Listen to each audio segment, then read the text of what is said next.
April 1st. I'm Yumna Naufal. You're watching Future TV. These are today's headlines. Information Minister الانكليزية says ministers voiced their commitment to preserving national interest by continuing the cabinet's work during today's cabinet meeting.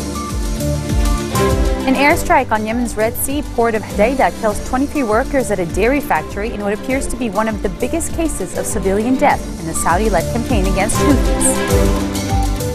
And nuclear talks between Iran and six world powers go over the deadline of midnight in an effort to hammer out an outline of an agreement to curb Tehran's nuclear program. Prime Minister Tamam Salam is stressing that his position at the recent Arab League summit stemmed from his keenness on Lebanon and its role in the Arab community. Salam had declared on Tuesday that Lebanon's stance at the Arab summit comes in harmony with the ministerial policy statement. On Monday, Hezbollah Industry Minister Hussein al-Hajj Hassan slammed Salam's stances at the Arab summit, pointing out that the PM's remarks do not reflect the viewpoint of all Lebanese. Information Minister Remzi Judeh said the Premier's stance was discussed at the cabinet session, adding that the ministers renewed their trust in the Premier at the end of the talks. Addressing the Arab League summit held in the Egyptian Red Sea resort of Sharm el-Sheikh on Saturday night, Salam said Lebanon supported any decision to preserve the territorial integrity of Yemen, reiterating the country's commitment to the dissociation policy and calling for distancing itself from the region's conflicts.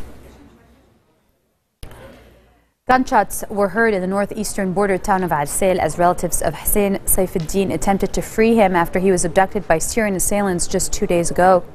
When the rescue attempt failed, members of the Saifuddin family reportedly kidnapped 3 Syrian men from the Werde family on suspicion of involvement in the abduction. Sources said tensions are running high inside Arsail as the hunt continues for Hussein, who runs a roastery in the Bekaa Valley village of Haush al-Nabi. Saifuddin was kidnapped as he was selling his produce in Arsail. Beirut's municipality is transforming the childhood home of legendary Lebanese singer Fayrouz to a museum to honor her career and celebrate her status as Lebanon's most beloved singer. The Beirut municipality first announced it would restore the house and turn it into a museum in 2010.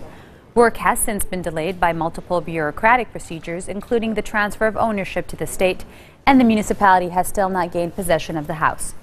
Fayrouz spent her childhood in a house located in Beirut's central Zoukak el-Bat neighborhood, in a building which dates back to the beginning of the 19th century, at the time of the Ottoman Empire.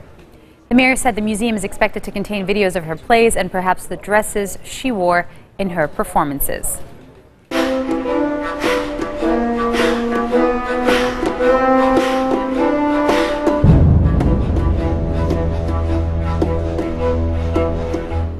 Syrian rebels fight fierce clashes with regime forces over the last border crossing with Jordan, still in government hands.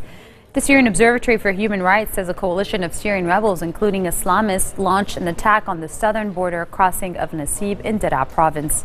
The source also says if rebel forces seize the crossing, there would be no presence for pro-regime forces on the border with Jordan. Syrian rebels have been gaining territory in the southern Daraa province as of recently. Coming up next, Palestine formally joins the ICC. That and more after we return.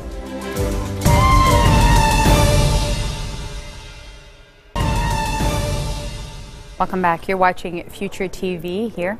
An airstrike on Yemen's Red Sea port of Hodeidah has killed 23 workers at a dairy factory in what appears to be one of the biggest cases of civilian death in a Saudi-led campaign against Houthi rebels.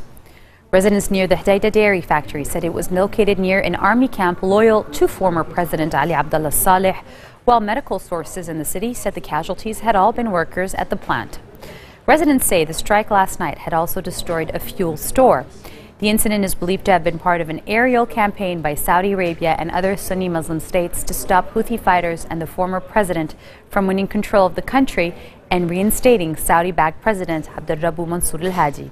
However, after 7 nights of bombings targeting both the Houthis and forces loyal to Saleh, the coalition has not managed to secure Hadi's control over his last remaining enclave of rule in the southern port of Aden, a key aim of the campaign.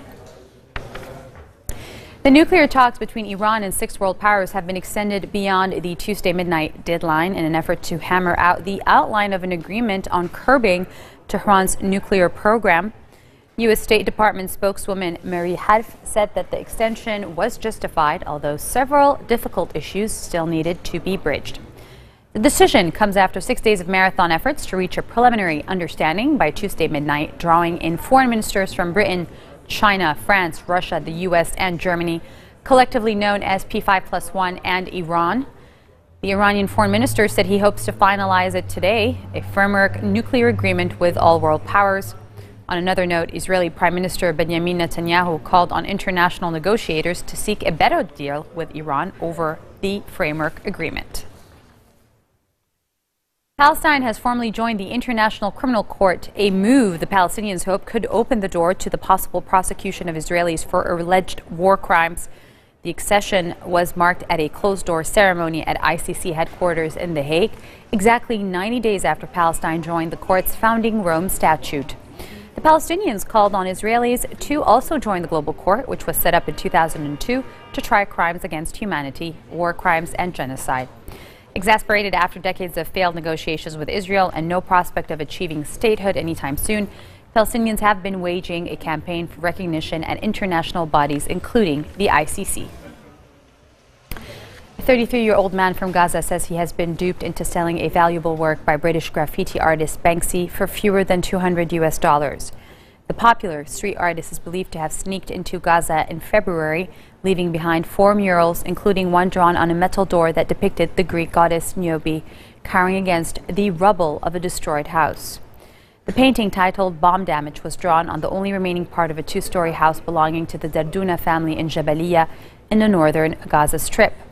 Unaware of the work's value, Rabbi Dardouna said he was tricked into selling the door to an eager local artist for just 700 Israeli shekels, or about $175, and says he wants the artwork back. Banksy's works have been valued as high as hundreds of thousands of dollars. Lufthansa's chief executive said it will take a long time to understand what led to a deadly crash in the Alps last week, but refused to say what the airline knew about the mental health of the co-pilot suspected of deliberately destroying the plane. Lufthansa CEO Carsten Spohr and the head of its low-cost airline, Germanwings, Thomas Winkelmann, visited the crash area amid mounting questions about how much the airlines knew about co-pilot Andrea Lubitz's psychological state and why they had not released more information about it.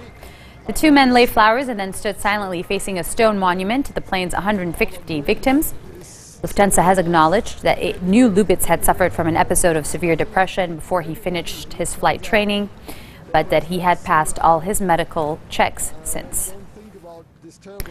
Nigerian election winner Muhammadu Buhari has congratulated outgoing President Goodluck Jonathan for peacefully relinquishing power a day after becoming the first Nigerian politician to unseat a sitting leader at the ballot box.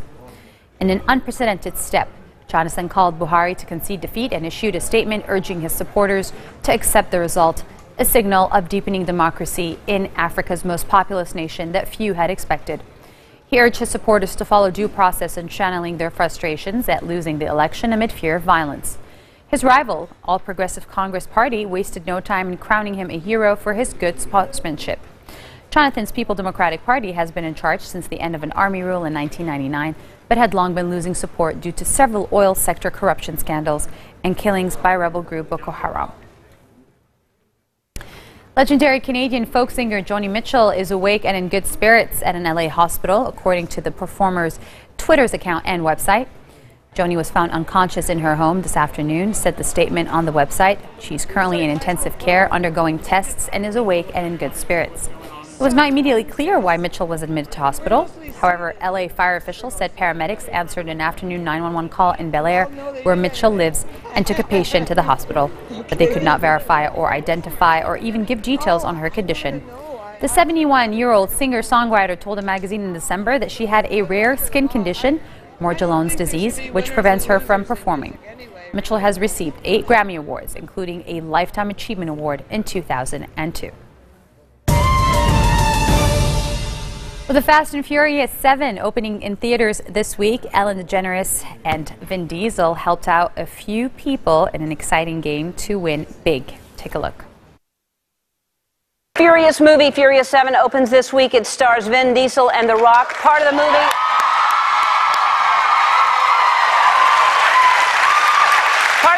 was filmed in Abu Dhabi, one of the most luxurious places in the world. I wish I could go, but I have a place that I've got to go to. So I thought I'd give someone in the audience a chance to go.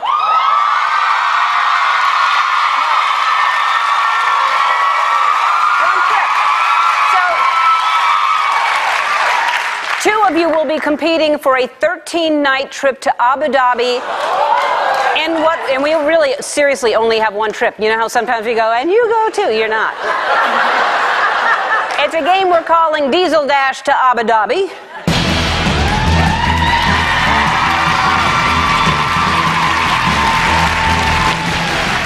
All right.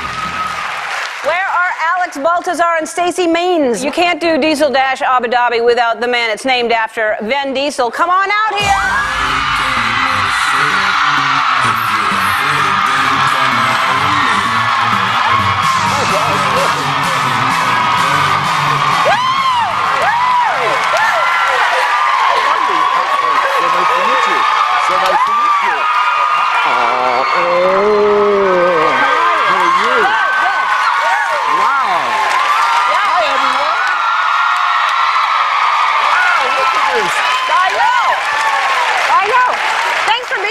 Thanks for having me. Thanks for being here, and congratulations, you have a new little baby. Aww. The last time you were here, you had your daughter. That's right. And her name is? Pauline. I love that. I know, I heard it. That's sweet. Okay. Thanks for being here to help with this, because they're going to go to Abu Dhabi. They're going to love Abu Dhabi. Right? You're going to love, I was there. You're going to love Abu Dhabi. I've always wanted to go. Well, you're going to have a blast. Only one. Seriously, I'm not kidding around. Okay. I know people are like, oh, but then they're going to go, oh, you're going too. It's too expensive. We can't afford it. Here's what you're going to do. You're each going to get in one of those big wheels right there. All you have to do is follow the arrows. You're going to go from here, follow the arrows. You're going to go all the way outside. There's an obstacle course. The first person to come back and cross this finish line is going to Abu Dhabi. Only one of you, all right?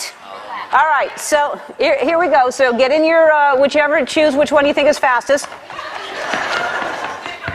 On your mark. Get set. Go! Uh-oh.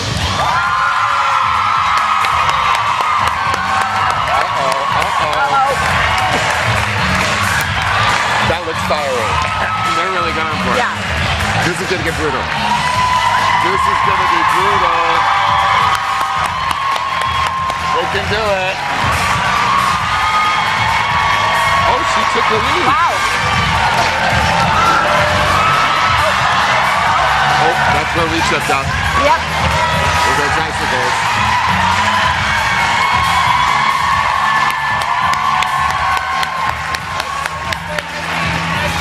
Here they come. Uh-oh, it's happening. All right. It's happening. It's happening. It's happening. This marks the end of our bulletin for today. Now for a reminder of our headlines. Information Minister Remzi Jadej says ministers voice their commitment to preserving national interest by continuing the cabinet's work. An airstrike on Yemen's Red Sea port of Hodeidah kills 23 workers at a dairy factory in what appears to be one of the biggest cases of civilian deaths. And nuclear talks between Iran and 6 world powers extend beyond the Tuesday deadline in an effort to hammer out the outline of an agreement on curbing Tehran's nuclear program. Make sure nobody fools you on this April Fools. Have a good night, and we'll see you again tomorrow.